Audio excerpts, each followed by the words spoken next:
Today we're taking a look at the gearing buffs. I've finally gotten around to this ship.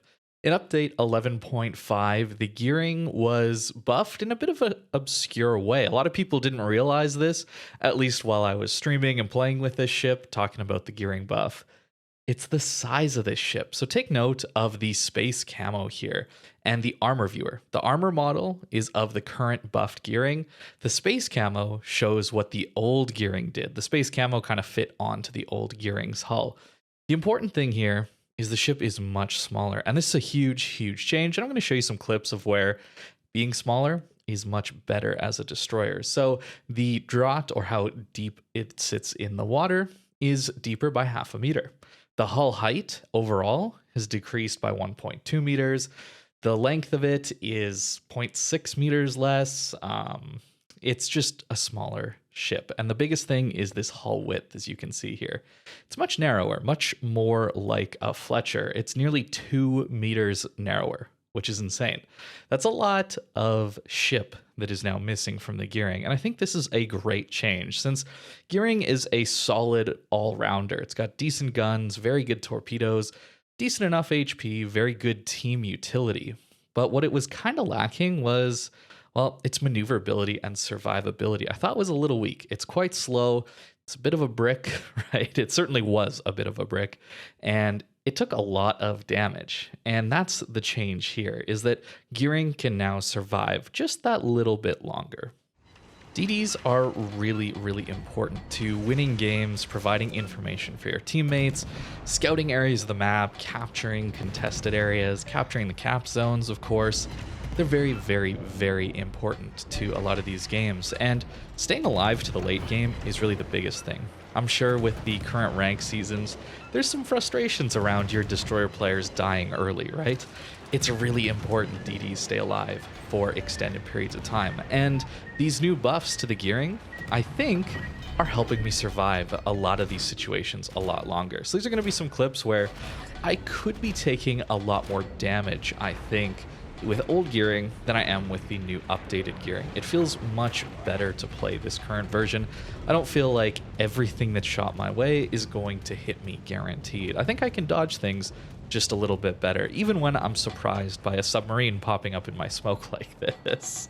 We of course can't dodge a carrier forever. We can't expect to dodge everything, so yeah, a bit of pain, but it's still a little bit mitigated compared to what old gearing would have.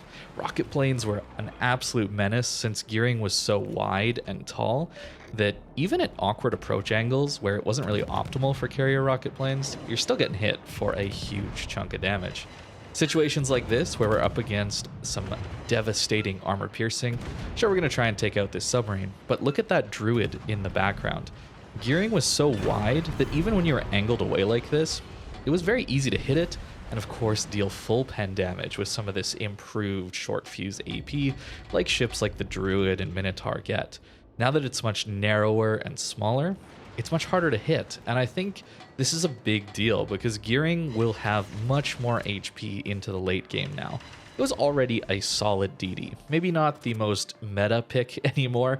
Kind of the jack of all trades ships never really are the meta pick, right? Since they don't really excel at anything. They're just good all-rounders. And I think that's fine. I don't think gearing really needs much more buffs than this. It was just annoying to take some of those massive salvos, even well angled. And now I feel like I'm much more tanky. So if you haven't played your gearing in a while, maybe you're someone who preferred Fletcher, I think you should give the new gearing a go. They've buffed the torpedo DPM by quite a bit, as, well, we managed to take out a Shima with the torps. The torps are devastating, and actually pick up a double strike. Gearing is excellent, and it feels much more like a continuation of the Fletcher now than it ever did.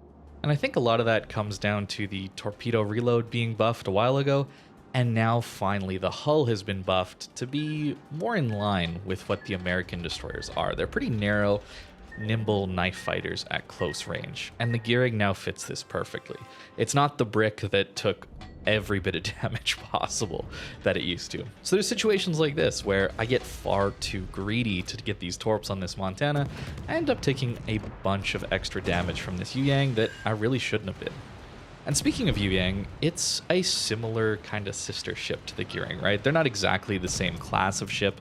Those of you who know more about the historical value of some of these ships will know more about that than I will. But having these two ships be so different for so long was kind of sad. I really didn't play my Gearing all that much before Yu Yang got uber nerfed, right? Like, that was a disgusting nerf on the Yu Yang years ago.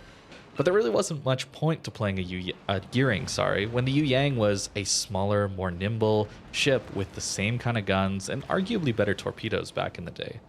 This feels more like they're similar ships again. The size, the maneuverability are much more similar. Yu Yang is definitely more torpedo focused. Not that Gearing torps are bad, but torpedo reload booster on those deep waters is pretty nasty. Whereas Gearing gets a much, much better gun reload now. And here we're going to be even shooting at an enemy Gearing. Yeah, I'm taking a bunch of damage here. I kind of just slowed down well in radar. Maybe not the best idea. But even though my aim is a little shaky on some of these salvos, I'm not going to hit them all the time. I think that it would be more damage against the old Gearing. Sure, he's flat broadside, but especially once we start blind firing.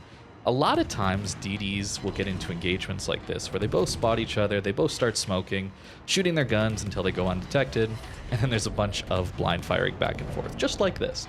And I think old Gearing would be taking far more hits than what this new Gearing is taking. That's really what I'm trying to get across here. New Gearing is surviving a lot longer. It's much harder to hit, and because of that, I think it's much better. Here, my Kaba gets a little bit caught, so I want to try and help him out a little bit, maybe even finish off this Gearing here. And, well, my aim doesn't really... yeah, I just didn't lead it enough.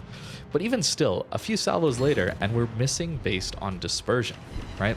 There's just nothing else to say other than some shells drop short, some shells drop long. And that 2 meter narrower ship and a meter shorter in the water probably saved that Gearing some HP. Now, even though it's a little harder to hit now, that doesn't mean this ship can't get punished, as the Venezia gets a nice little salvo into us. So it's not as small as something like a Shima, but it's much better than it was before. Now, in this last clip, really I just want to talk about how to play one of these hybrid ships, or maybe even a dedicated torpedo boat, where you're massively outgunned into an enemy destroyer, right? I'm not going to deal damage to this Marceau right now. He would just turn and kite away, and there's nothing I could do to him. But what I am going to do is wait for my torps. I'm going to keep this Marceau spotted, and I'm going to wait for my torps to come up. And then we're going to try and overwhelm him by sending our torps out, and then once our torps are just about to hit, that's when we're going to open up. There's going to be a massive overload of information that Marceau player needs to process, and we're going to hope that he makes the wrong decision. What he has to do is turn in to angle and dodge the torpedoes, and then probably gun me down. But the instant reaction to spotting me is going to be to try and open up and fire at me and kite away. But we did shoot just before the torps got spotted, and we take him out with the torpedoes. Some of those little mind games are something that you can take advantage of in something like the Gearing against some of those stronger gunboats. So I've always been a fan of the Gearing as a great all-rounder destroyer and a really, really strong team play ship, but now that it's a lot smaller and harder to hit, it's one of my main complaints is just how fat and big Gearing was, how much damage it took compared to its other destroyer counterparts. I'm going to be playing this ship a lot more, and you can see the build I've got right now. It's very torpedo focused. I really enjoy these 16.5 kilometer torps. They hit really hard, they go really quick through the water, and look at that reload time, under 90 seconds. That's one of the things that helped make it feel a little more like the Fletcher. It used to have over 100-second reload time, I believe, and before they buffed it, so we're not quite at the Fletcher torp level. That's what these ones are here, but that extra range really, really helps these in tier 10 meta. And the upgrades, yeah, I'm going full torpedo build. I don't think you really want to go defensive fire. The AA, even with defensive fire, isn't enough to deal with those carriers.